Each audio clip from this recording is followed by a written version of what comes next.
Hey guys, Theo here, and I hope you're having a spicy day, and thanks for joining me in my kitchen.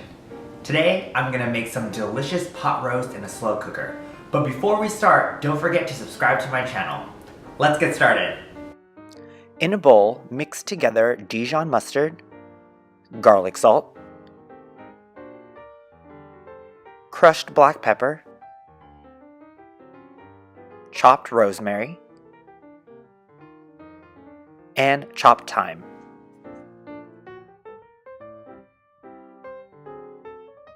Then, toss your meat in the mixture.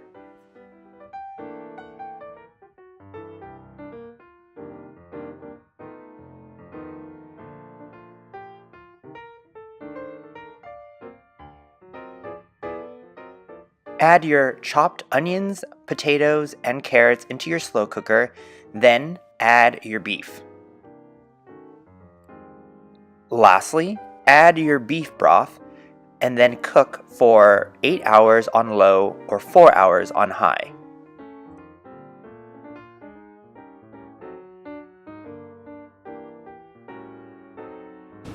Alright guys, let's see how it tastes. Alright, the meat is already pretty fall off the bone. Let's taste it. It's melting in your mouth and it's bursting with flavor. If you like this recipe, it'll be found in the blog post below. And if you haven't already, please like, subscribe, and comment to this video. And as always, keep it spicy.